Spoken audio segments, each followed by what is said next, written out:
Então, beleza. Então, vamos nele. Depois a gente testa isso aí, Henriqueta. Vamos que vamos. Vamos que vamos. 3, 2, 1...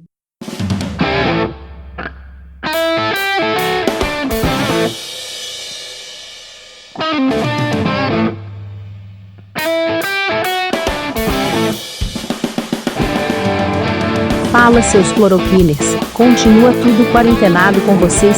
Tá começando mais uma edição especial do Zonecast, aquele podcast que te ensina a gerir seu time de fantasy, melhor que muito chefe de estado gerencia seu país. Então, chega mais Clay, não estraga a surpresa Henriqueta, e parabéns pela pauta Rafiki. Bom dia, boa tarde, boa noite. Para você que está chegando agora, meu nome é Felipe Clemente e está começando mais uma edição especial desse já consagrado podcast do Tailgate Zone, o Zonecast. Ao meu lado estão os mestres em fantasy do nosso time. Então vamos começar nos apresentando. Boa tarde, Henriqueta. Boa tarde, chefinho. Boa tarde, Rafik. Prazer falar de fantasy com vocês de novo. Só falta agora ter temporada. Por favor, nos sigam nas redes sociais, Tailgate Zone, no Instagram e no Facebook. No Twitter é um pouco diferente, é Tailgate Zone _BR. No YouTube também é Tailgate Zone, por favor, siga lá também. E é isso aí. Muito bom. Boa tarde, Rafik. Oba, meu povo, estamos aqui em quarentena e sem beisebol para nos distrair. Então vamos falar de fantasy. E não vai dar para falar de fantasy de beisebol, como a gente vai falar daqui a pouco, porque sem beisebol não tem fantasy. Então, como o Rafik falou, vamos falar de fantasy hoje. Vamos continuar o nosso Fantasy for Dummies, segunda parte. Então, hoje vamos falar um pouquinho sobre como funciona a draft, online e offline, como a gente montaria uma estratégia de um draft, de uma liga que fosse redraft e de uma liga que é Dynasty. E vamos falar também de custo e de quem você poderia puxar aí de running back, wide receiver, etc. Algumas dicas bem interessantes. Certo, Rafik? Certíssimo. Só antes da gente começar a falar, só quero explicar rapidamente, no roteiro inicial, quando nós criamos o Fantasy for Dummies, o segundo capítulo seria explicar o Fantasy Baseball. Só que, discutindo aqui na redação, a gente chegou à conclusão que não é momento de falar de beisebol por alguns motivos. Primeiro, o podcast se chama Fantasy for Dummies, não Fantasy para iniciados. E o beisebol está numa situação muito complicada. A temporada já é mais curta naturalmente por causa do corona. As negociações que vocês estão vendo nas nossas Giro News aí no podcast tradicional de toda semana, não estão indo bem e, ao que tudo indica, por falta dessa negociação, a temporada de beisebol vai ficar ainda mais atrasada. Então a gente vai ter uma temporada muitíssimo curta, eventualmente com apenas 2 meses e meio, e que isso vai mudar completamente a situação de fantasy baseball para 2020. E vai ser uma coisa desafiadora até para quem já tem bastante experiência em fantasy. Então, a gente não recomenda para ninguém que está começando em fantasy começar no beisebol ainda esse ano. Então, a gente vai guardar o beisebol para o tempo dele. Quando terminar a NFL, estiver ali em janeiro, fevereiro, a gente vai começar a explicar o fantasy com calma para a temporada, que assim esperamos, em 2001 comece do beisebol normalmente, em março, uma temporada normal de fantasy beisebol, para vocês aprenderem como funciona o beisebol, e aí a gente com calma vai explicar como funciona o beisebol de acordo com a temporada normal. Se a gente for explicar agora, a gente vai explicar uma coisa que vai durar só esse ano e vocês podem acabar ficando com conceitos errados. Não é legal. Então, por isso, a gente vai focar no Fantasy Football e, para isso, a gente vai para o segundo passo do Fantasy Football e explicar o draft, que depois de a gente dar aquele panorama geral no capítulo 1, agora a gente vai fazer como toda a liga nasce, no draft. Então, basicamente, tem 2 tipos de draft, o Standard e o Auction, que é como se fosse um leilão, que é bem legal fazer um draft assim, mas eu não gosto tanto, mas pelo menos uma vez na vida é legal de fazer. E antes de chegar nisso, a gente pode fazer tanto um draft como online como offline, né, Henriqueta? Exatamente. Então, para começar com o draft online e offline, a diferença é o online você faz na plataforma que você está jogando, a ESPN, Yahoo, NFL.com, Sleeper, Fantrax, etc., e vai lá, né? Você marca o draft na hora, todo mundo se loga, o próprio sistema conta o tempo, normalmente é 1 minuto e meio por pique, às vezes pode diminuir para 1 minuto. E vocês vão escolhendo lá, quem não tiver ao vivo, o computador vai escolher para a pessoa. Isso é o jeito mais rápido de fazer. Só que você precisa coordenar com todo mundo para entrar na hora, senão você fazer um draft de 12 times com 4 logados, né? 4 só escolhendo, o resto tudo no autopick. O autopick é você deixar o computador pegar automaticamente. Perde a graça. Não, sabe, perde o propósito. O offline só requer mais coordenação. Porque aí você vai fazendo num grupo de WhatsApp, numa planilha de Excel, num grupo de Facebook, onde você quiser. Vocês vão fazendo manualmente o draft offline, cada um vai dizendo lá a sua escolha. Primeira escolha, eu escolho Saquon Barkley, aí passa pro outro, o outro vai e posta no tempo dele. Só que assim, ao mesmo tempo precisa de um comprometimento das pessoas para estarem olhando e pesquisando e escolhendo também sem demorar dias para responder, porque ninguém aguenta, né? Mas é divertidíssimo quando tem todo mundo comprometido e fazendo isso com um certo dinamismo. Bom, esse é o inicial, o online e offline. E agora passando para o Standard ou Auction.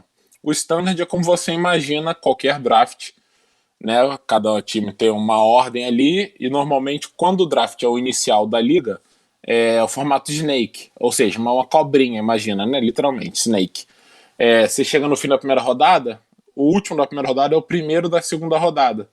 E o primeiro da primeira rodada é o último da segunda rodada. Ou seja, cada rodada você inverte a ordem. Serpentina em português é o formato do draft. O draft Snake, né? O draft serpentina. Você imagina exatamente isso, uma serpentina indo e voltando. Então, isso mantém o equilíbrio da liga. Né? Porque se você tiver sempre a mesma ordem a cada rodada, a mesma pessoa escolher primeiro sempre ia ter muito mais vantagem. Então, bem, o draft standard é esse e é o normal. Você vai escolhendo primeira, segunda, terceira, quarta, 10ª, 20ª rodada. O draft auction, que é o leilão, é muito mais complexo, é divertido, mas assim como o Felipe, eu também não gosto muito. Eu prefiro o Snake, que é como se escolhe na vida real, né? Tudo bem que na vida real não tem serpentina, mas enfim. O leilão é literalmente... Só um adendo, Henrique. De novo, isso aqui é Fantasy for Dummies. E realmente o leilão é legal, mas você precisa já ter uma certa experiência. Então, talvez a gente explique com mais calma o leilão no nosso futuro podcast Fantasy para Iniciados. Mas se a gente for explicar o leilão para dummies, normalmente os dummies vão fazer besteira.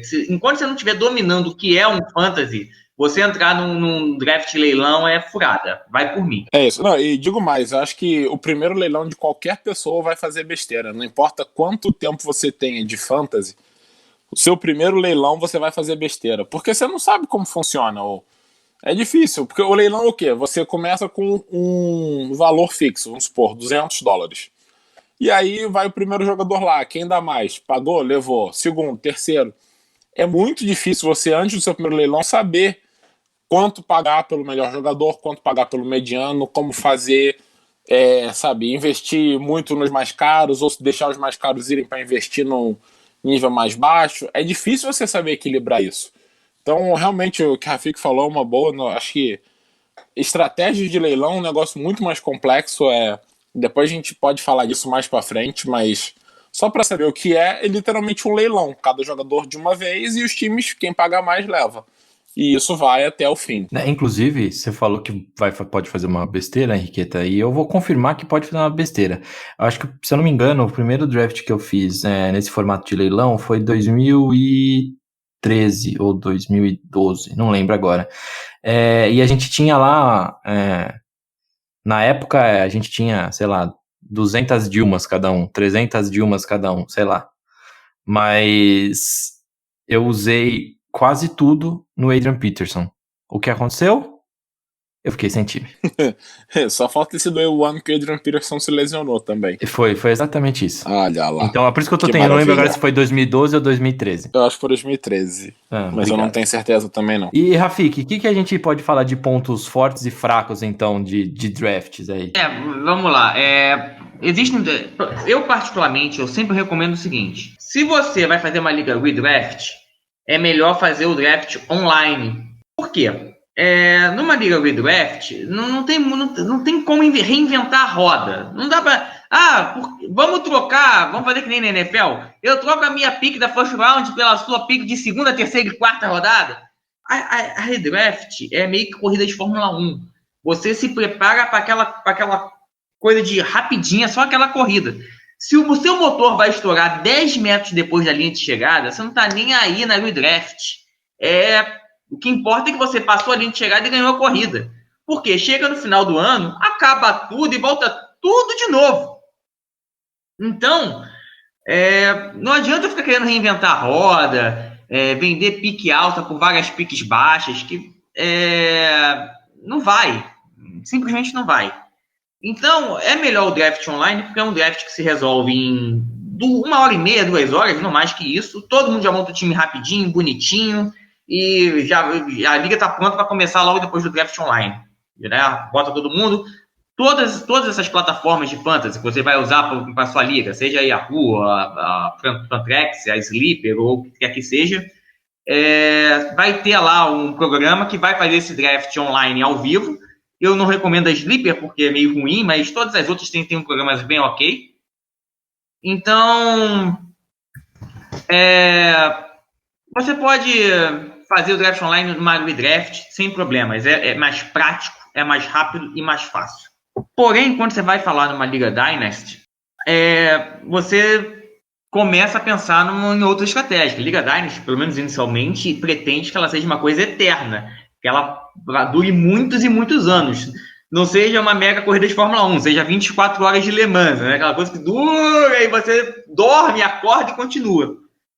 Aí sim, existem muitas possibilidades numa Dynasty que um draft offline é melhor que um online. Por quê? O draft online é tudo rapidinho. Você só tem 1 minuto e meio para escolher o seu jogador.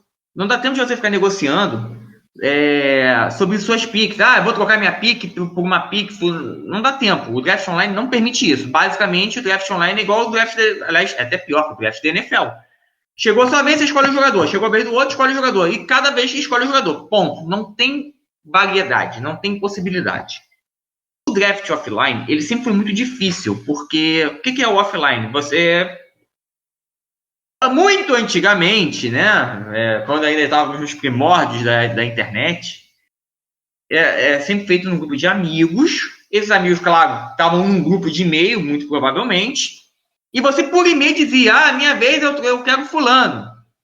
Aí, para chegar a vez do outro, o outro tinha que ver que você mandou um e-mail dizendo qual é o jogador, para ele mandar o e-mail dizendo qual é o jogador dele. E nisso enquanto no draft online cada um tem 1 minuto e meio, no draft offline a gente está falando de horas que alguns têm, porque todo mundo trabalha, tem suas obrigações do dia a dia, e não pode ficar o dia inteiro no grupo de e-mail, para chegou e-mail, não chegou e-mail. E nós estamos numa época que antigamente e-mail não estava no celular, né? Então você só tinha acesso ao e-mail muitas vezes quando você tinha um computador na sua frente. Tão raro, eram 12 horas por pique, 16 horas por pique, 20 horas por pique, de forma que um draft offline durava semanas, às vezes mais de um mês.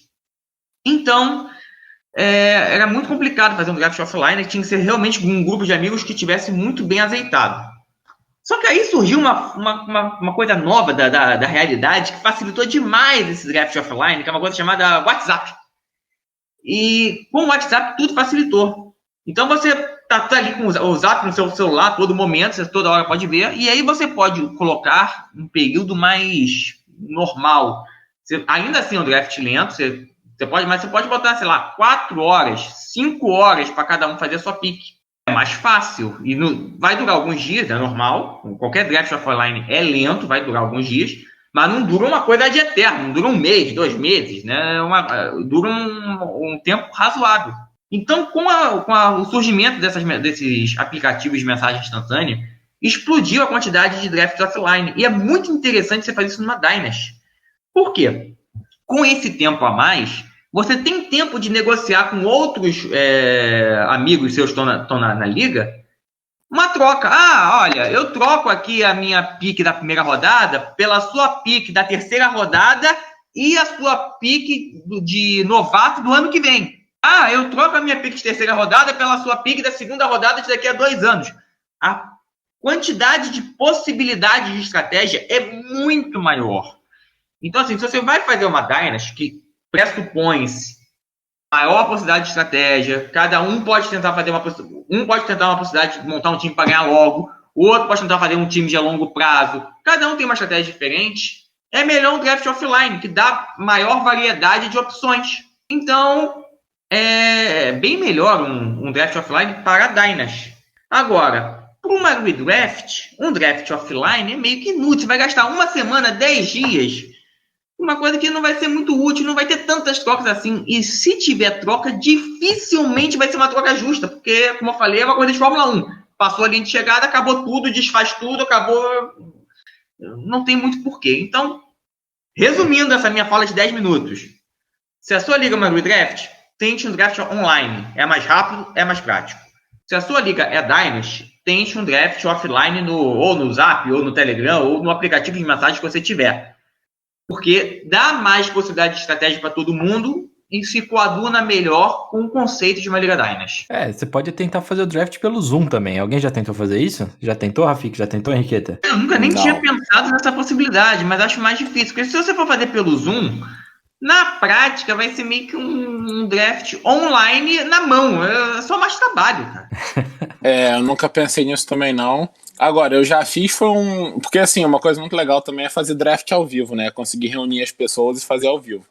Que, na verdade, é como o Fantasy começou. Porque começou nos anos 60, a única possibilidade era você fazer ao vivo todo mundo junto lá num lugar, né? Mas fazer ao vivo é muito interessante. Aí, nesse caso, eu já liguei por Skype, sim, para participar de um draft ao vivo, que eu não tava... Eu tava ao vivo, mas não tava presente lá, né? Fica divertido também. Bacana. Por acaso essa liga era a liga com os americanos, Henriqueta? Ou era uma liga brasileira? Brasileira. É a liga com o nosso querido Eduardo Miceli, Dudu, que caso nos ouça, um beijo. É a liga que eu jogo há mais tempo com ele e todo ano que a gente tem condição faz ao vivo. Não é todo ano, mas todo ano que dá. Legal. Se reúne e faz o draft. Normalmente, teve ano que ele montou... Ele fez comprou, sei lá, que ele fez um quadro branco e foi fazendo igual o draft normal, com aquelas coresinhas para cada posição, etc. Só que ao vivo. Bem divertido. Então, já fica uma dica aí, tá vendo, pra todo mundo. Quem sabe a gente não faz isso na SFL um dia, né, Rafik? Bem interessante, né? Praticamente todo mundo fica ali no Triângulo das Bermudas, entre Rio, Belo Horizonte e São Paulo. Acho que só um não fica no Triângulo das Bermudas, fica um pouquinho mais distante. Seria algo a se pensar, quem sabe? É bem possível. Marca numa cervejaria, é interessante. Cervejaria não, porque tem um que não pode, né? Mas aí qualquer e quem sabe dá pra ir. Acho uma excelente ideia. Eu topo. Afinal, é confraternização também. Eu adoro uma confraternização. Já dou até a dica da cidade, Paraty. Opa, fácil. Olha fácil, aí, fácil, bom, fácil. hein? Quem pode aproveita as belezas alcoólicas de Paraty, quem não pode faz o draft só. Exato. Aproveita as belezas históricas de Paraty. Também. Bom, falamos então de leilão, falamos então do standard, comentamos do offline e do online. Talvez agora o melhor, já que todo mundo já entendeu como funciona um draft de um fantasy, é interessante começar a falar de estratégias.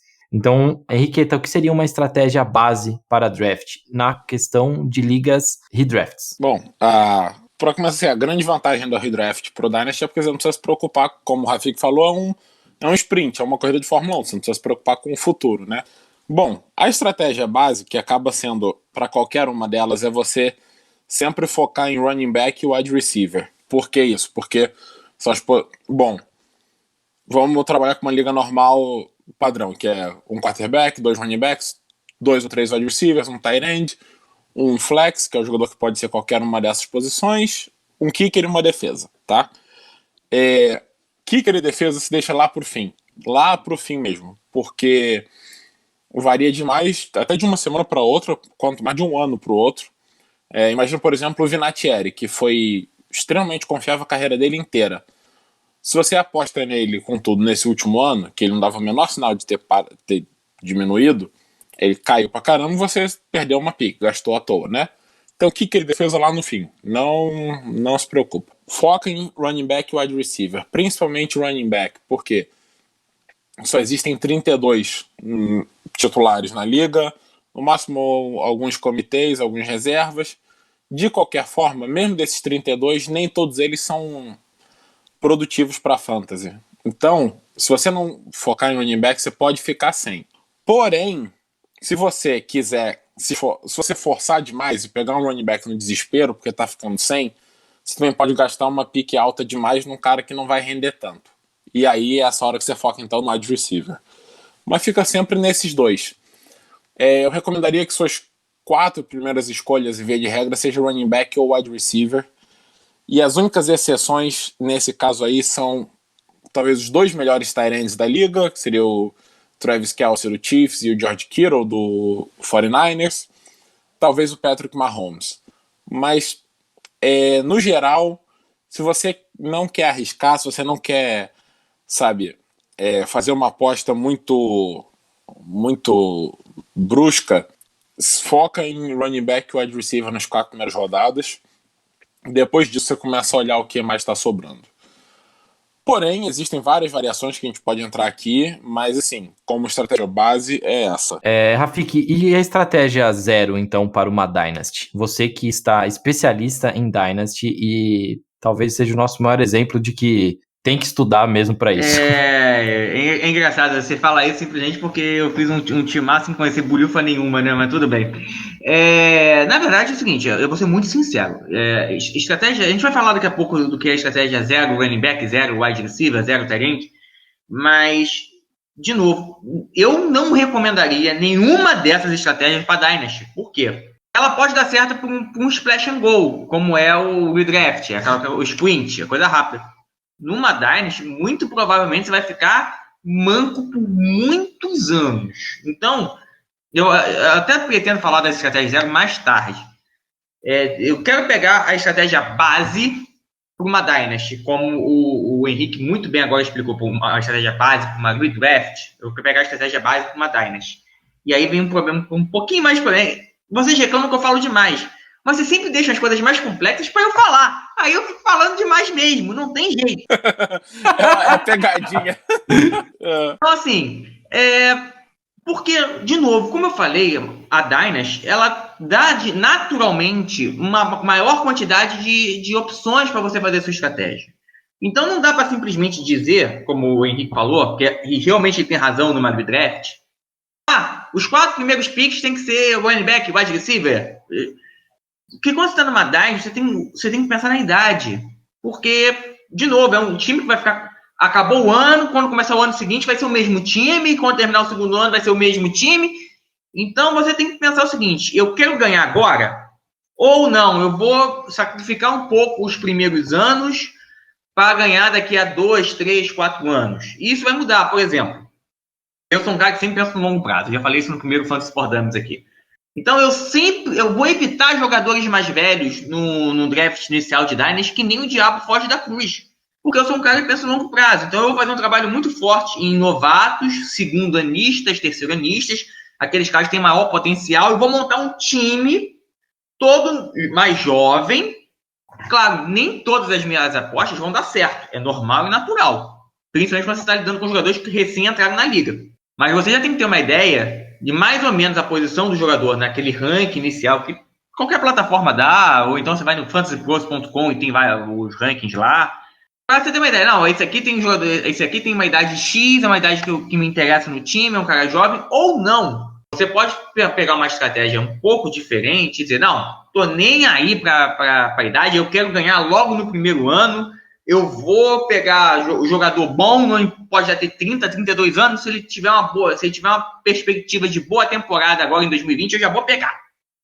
E aí você aproveita e já pega as suas escolhas dos anos futuros e também já troca por jogador bom. Se você está nessa estratégia, vai com tudo. Então você primeiro tem que pensar o seguinte, eu quero pensar em médio e longo prazo, quero pensar num prazo mais curto. Se você for pensar num prazo mais curto, aí você tem que tomar um pouquinho de cuidado, porque justamente por ser uma Dynasty, de modo geral, esses jogadores que têm uma certa idade, principalmente os que já passaram dos 30, eles tendem a cair no draft de Dynasty em relação ao que eles seriam pegos no draft do redraft. Por quê? Muito simples.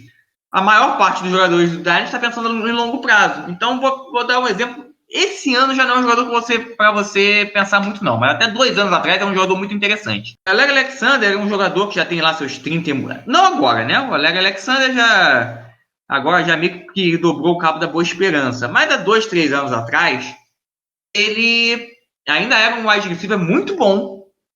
Era um wide receiver que naquele ano ele tinha todo o potencial para ser top 20, mas já tinha lá seus 34, 35 anos e todo mundo sabia que ele poderia se aposentar a qualquer momento. Então, por isso, numa liga redraft, todo mundo poderia pegar o Larry Alexander numa quarta ou quinta rodada.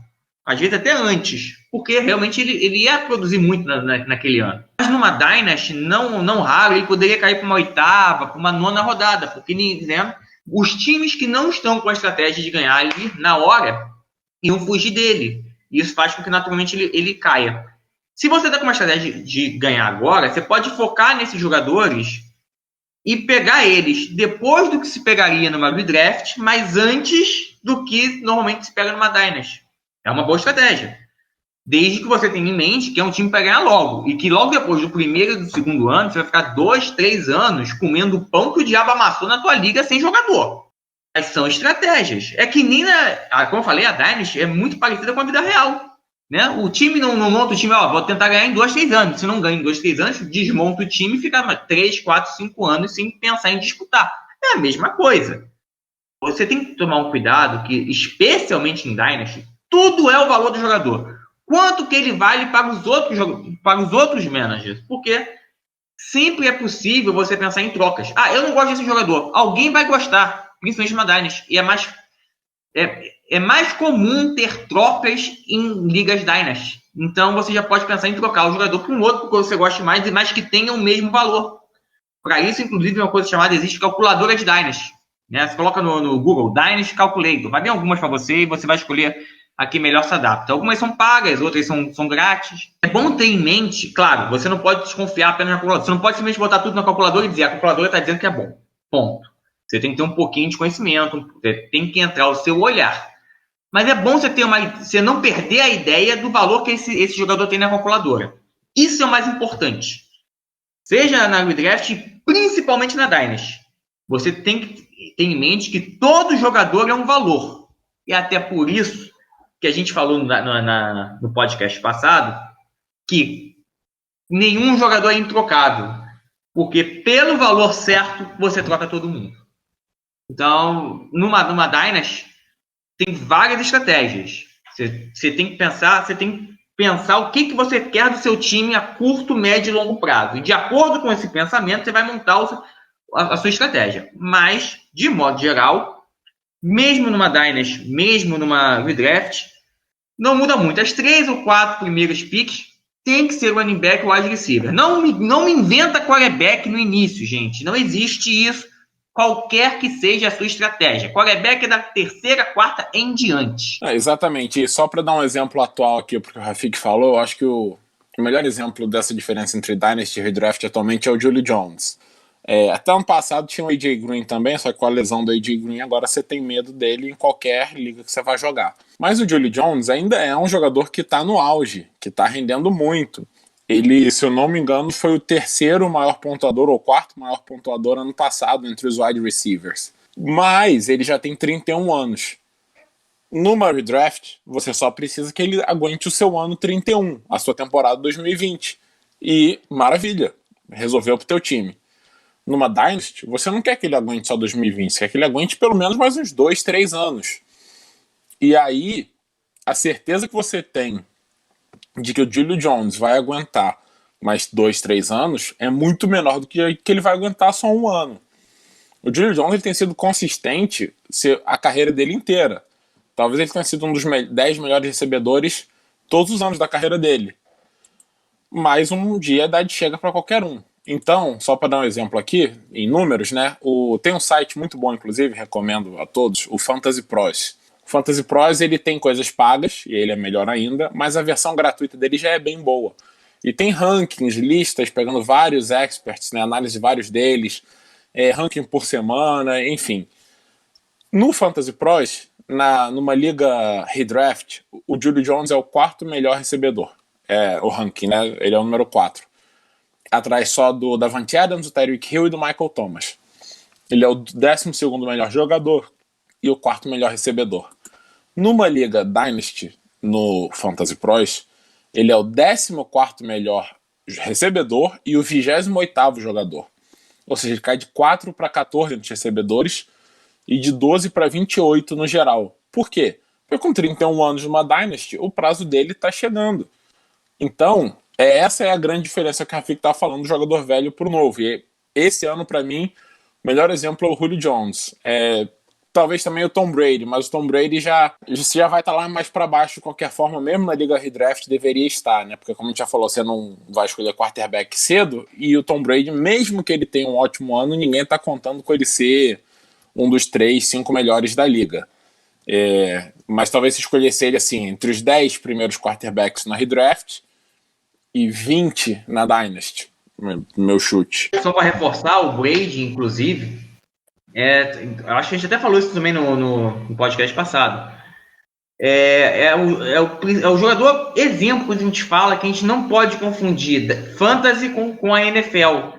Porque mesmo o Brady no auge, quando ele estava ganhando um Super Bowl atrás do outro, ele é um excelente quarterback, ninguém duvida disso. Hall of Fame, ninguém duvida disso. Mas para fantasy, ele nunca foi bom, nem na época áurea dele, porque o estilo de jogo do Patriots fazia com que ele não pontuasse muito. Muito bem lembrado, é isso aí. O quarterback de fantasy não é o mesmo nível do quarterback da vida real, exatamente por isso. Outro exemplo é o Matt Stafford, que no fantasy pontua muito mais do que na vida real, porque ele tem um canhão no braço e dando passes ele vai pontuando. Kirk Cousins também acabou tendo uns anos que foi bem melhor no fantasy do que na vida real, né? É o inverso do Tom Brady. Henriqueta, qual a estratégia que você usaria numa Dynasty?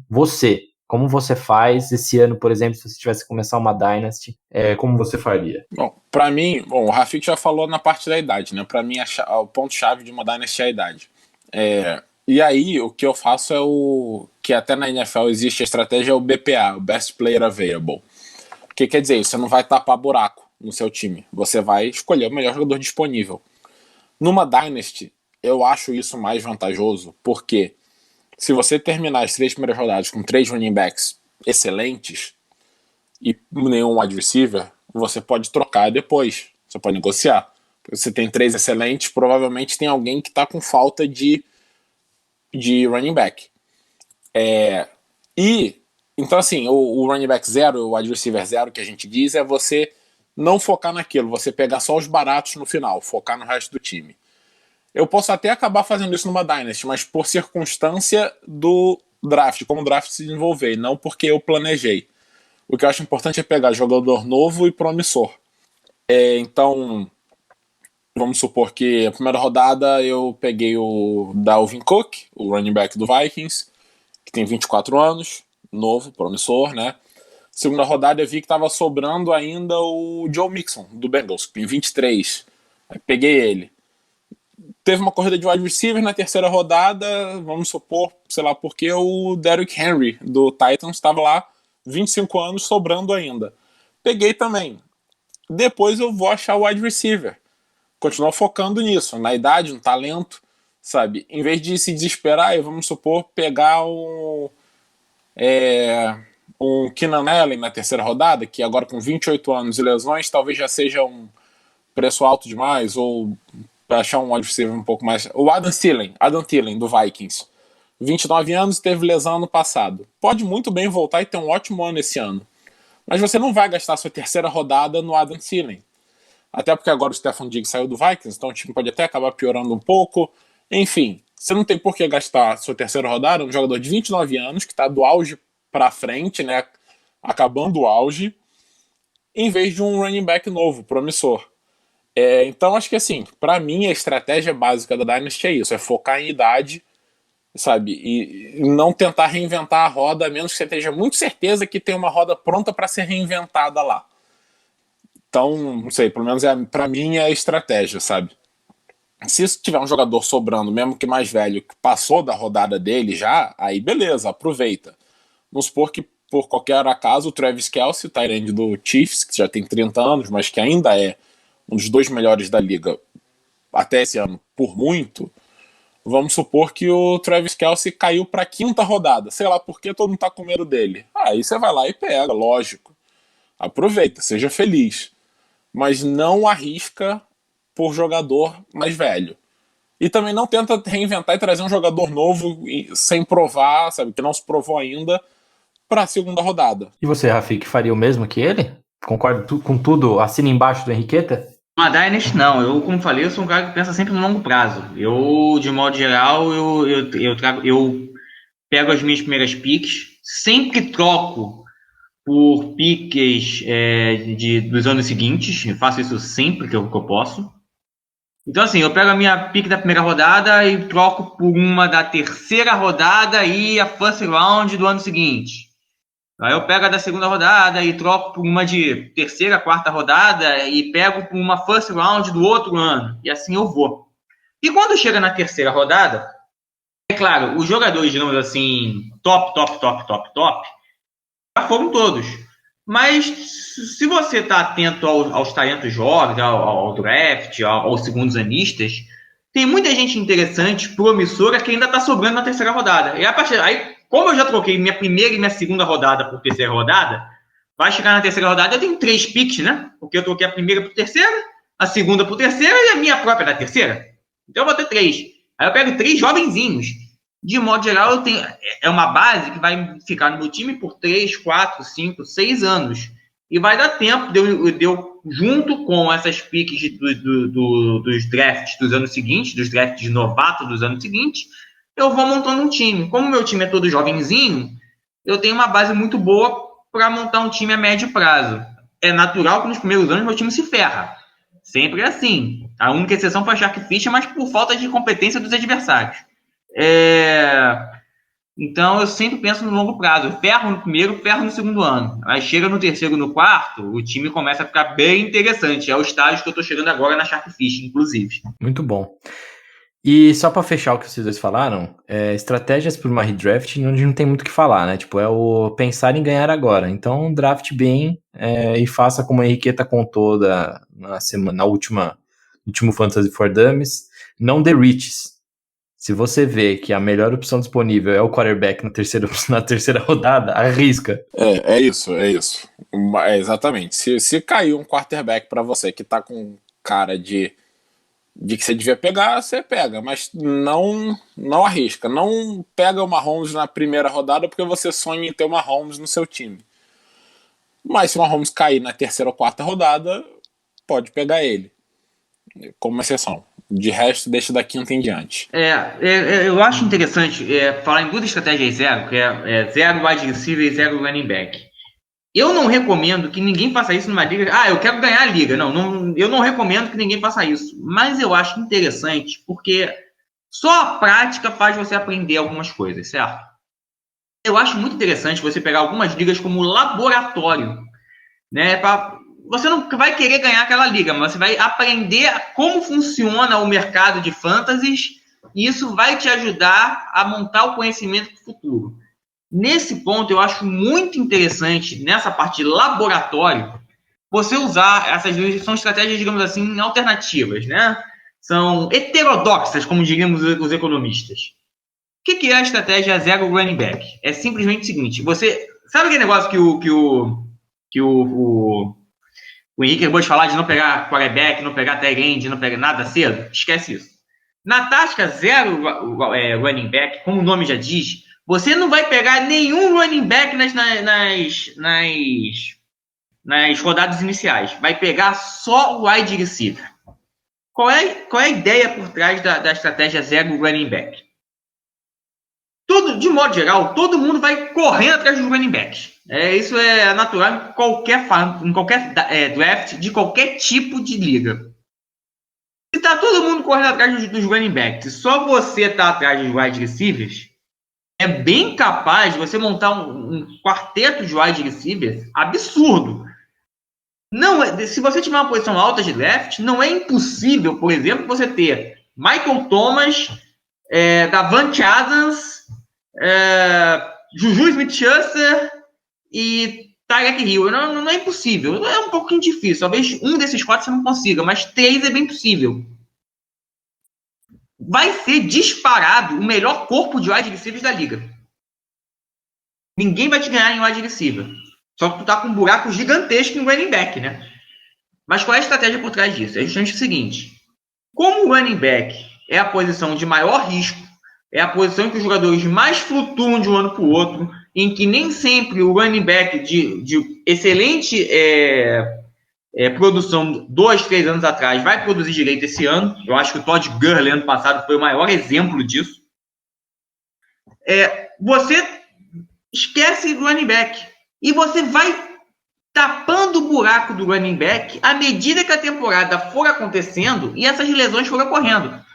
Lesionou o running back do... sei lá, um running back qualquer. Lesionou o running back do Atlanta Falcons. Você vai e corre no reserva. O reserva vai virar titular. Afinal de contas, o running back machucou. Né? E como você tem um corpo de wide receivers que são mais regulares e se machucam menos, o seu corpo de wide receivers é o melhor da liga, porque naturalmente você só draftou o wide receiver, você deu um jeitinho ali em running back, tá com um corpo de wide receiver maravilhoso e na quinta e na sexta rodada você ainda não pegou o running back. Você aproveita e já pega logo George Kittle, que dificilmente vai ter saído até a quinta rodada, que é o melhor tight da liga, e vai pegar um Mahomes ou um Lamar Jackson, que são os dois melhores quarterbacks por muito. Resultado, seu time vai ser o melhor em wide receiver, o melhor em quarterback, o melhor em tight end. Naturalmente, você não precisa fazer milagres em running back. É só ter um time mediano em running back que você vai muito bem.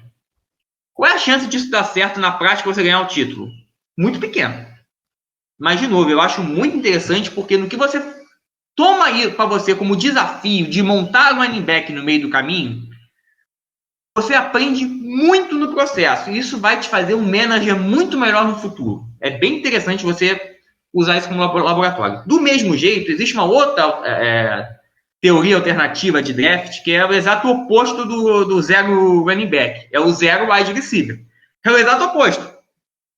Nas 5 ou 6 primeiras rodadas do draft, você não vai pegar o wide receiver de jeito nenhum. Você vai pegar só o running back. Naturalmente, você vai ter um corpo de running backs fantástico, maravilhoso e absurdo. Porque, naturalmente, de modo geral, chega na terceira, quarta rodada, todo mundo vai querer garantir o seu wide receiver número 1. Como você está só focado em running back, você ainda vai pegar mais um running back muito bom. E, de modo geral, tem mais wide receiver na liga do que running back.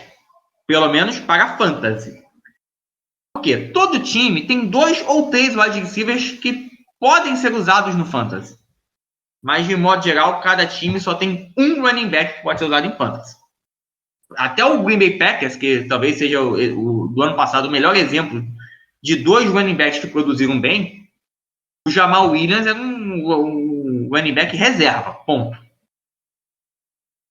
Então, essa estratégia é bem interessante, de novo, para você aprender a montar esse corpo de wide receivers durante a liga, de acordo com o free agent, o waiver e tudo mais, com os wide receivers que surgem do nada. É muito interessante. Eu diria até que é mais fácil, se você escolher os running backs certos e der a sorte deles não se machucarem durante a temporada, é mais fácil você ganhar uma liga com a estratégia 0 wide receiver do que 0 running back. Por quê? Vamos supor, 0 wide receiver. Eu tenho 4 running backs fantásticos. Vou pegar aqui, vou chutar aqui. Eu tenho o Ezekiel Elliott, o Austin Eckler, o Aaron Jones e o Melvin Gordon. Corpo de running backs muito bom. Provavelmente, a não ser que você jogue uma liga contra o Brown Rey, vai ser o melhor corpo de running backs da liga inteira. E é bem possível, até bem mais possível de você conseguir esses 4 que eu falei do que os 4 wide receivers que eu falei mais cedo. Aí você tem o melhor corpo de running backs. Você pega um quarterback top na quinta e pega um tight end top na sexta ou vice-versa. De novo, você tem o melhor corpo de running backs, o melhor quarterback, o melhor tight end. Você só precisa ser mediano em wide receiver. Um Russell Cage que apareça no meio da temporada sem querer já é o suficiente para você ter um bom time. De novo, não é uma estratégia perfeita para você ganhar a liga. Não é uma probabilidade alta de você ganhar a liga com essa estratégia, mas você vai aprender muito. E, dando tudo certo, na estratégia 0 wide receiver é até capaz de você ganhar sim. Você tem lá seus 10, 15% de chance de ganhar a liga nessa estratégia. Acho interessante. Por fim, rapidinho, tem a estratégia 0 tight end, que é o seguinte: não pega tight end no draft de jeito nenhum.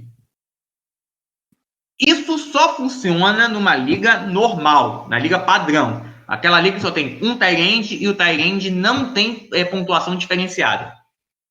E, de preferência, numa liga que não é ponto por recepção, não é PPR. Essa estratégia numa liga PPR tem grandes chances de falhar. Mas numa liga padrão, numa liga standard, é interessante, porque assim, o tight end numa liga standard, mesmo se for o George Kittle, Travis Kelce, Zach Ertz, Evan Ingram ou outros top, não pontuam tanto, a diferença não é tão grande assim. Se você não gasta um pique com um tight end, você consegue um running back mediano melhor, para fazer um banco melhor, você consegue mais receiver melhor.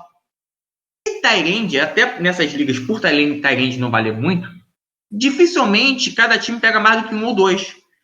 Você estudando direitinho, dá até para fazer o que a gente chama de streaming. Ou seja, você nem tem um tight end titular, você fica sem tight end no seu time. Aí naquela semana você estuda os tight ends que estão disponíveis no Free Agents, no Fantasy, e vê, esse tight end aqui é titular do time e vai enfrentar uma defesa que é ruim defendendo o tight end. Então nessa semana eu vou pegar esse cara. Aí na semana seguinte, você vai fazer a mesma coisa. Você vai dropar esse tight end que você só pegou para esse jogo e vai pegar um outro que tem as mesmas características para o jogo daquela semana. E assim vai. Assim você, entre aspas, ganha um pique extra nas outras posições e vai se virando em tight end. Numa liga padrão, pode ser que dê certo. É difícil, mas pode ser que dê certo também. Mas de qualquer forma, qualquer dessas estratégias vai te fazer um manager muito melhor. Você vai entender muito melhor como funciona o mercado de jogador numa liga de fantasy. Com certeza. E só para complementar o que a Fico falou da liga padrão, né, o tight end da liga padrão, eu diria que o Kelce e o Kittle são as exceções. Eles valem até a pena apostar, mesmo na liga padrão. Mas depois disso, é um mar de mediocridade. Exatamente pelo que o Rafik falou de recepção não valer ponto. Pode ter um tight end que surge no ano ou outro, como foi o Austin Hooper ano passado, mas no geral não vale a pena se apostar tudo no quinto tight end da liga. Porque a diferença do quinto pro 20º vai ser bem pouca. Por isso, então, forçar nas outras posições, apostar, né, e focar. Mas é o que o Rafik falou, isso aí vai te ensinar muita coisa, com certeza. Só para complementar o QB0, seria o último que a gente não citou, é você fazer exatamente a mesma coisa, só que com quarterbacks. É você deixar lá pro fim, porque os primeiros vão sair ali, vai provavelmente ter alguém apostando alto demais no quarterback, mas depois dos 3, 5 primeiros, vai provavelmente passar um bom tempo sem ninguém pegar quarterback e já não faz muita diferença. Então, você pode deixar lá para 12ª, 13ª rodada para pegar o teu quarterback, ou até pegar 2 lá no finalzinho, só para ter aquelas 2 opções ali, tipo Kirk Cousins e Dak Prescott. Provavelmente os 2 vão estar disponíveis no fim do draft. E qualquer um dos 2 pode dar certo, fica de olho na waiver. Inclusive nós não falamos da waiver muito, mas o trabalho que você faz na waiver. Waiver cada semana você vê quem está free agent, né, quem está livre, e vale a pena você pegar. O trabalho que você faz ali, nos jogadores livres, é essencial ao longo do seu ano inteiro.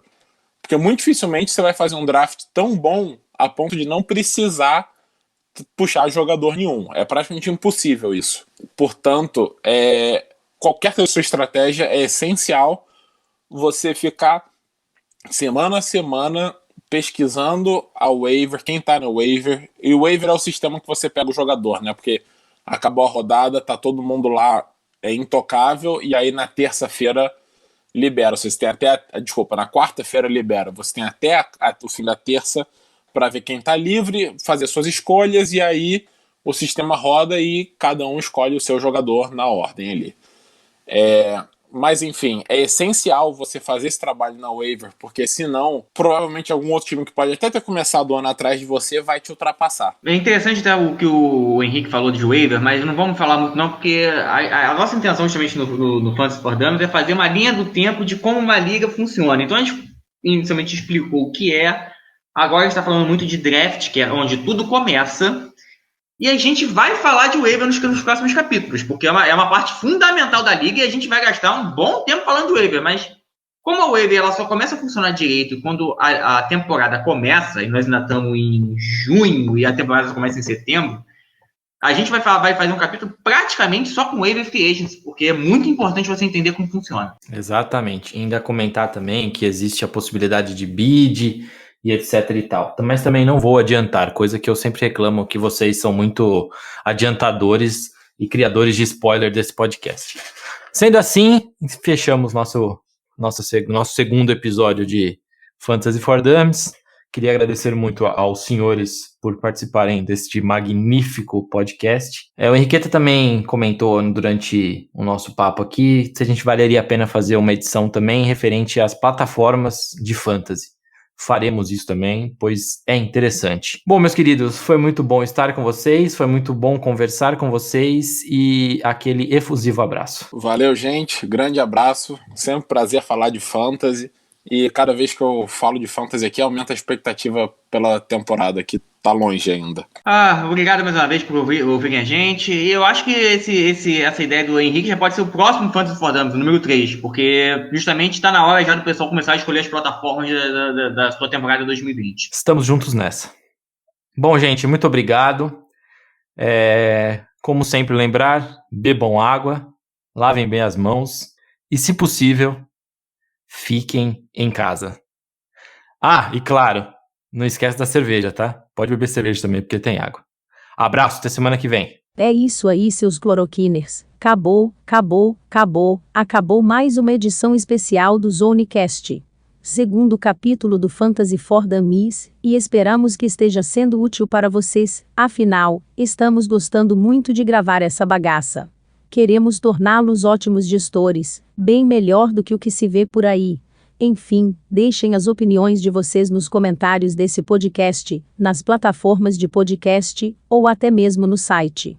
Também abriremos uma sessão de perguntas, claro, se vocês mandarem algumas. Risos, risos, risos.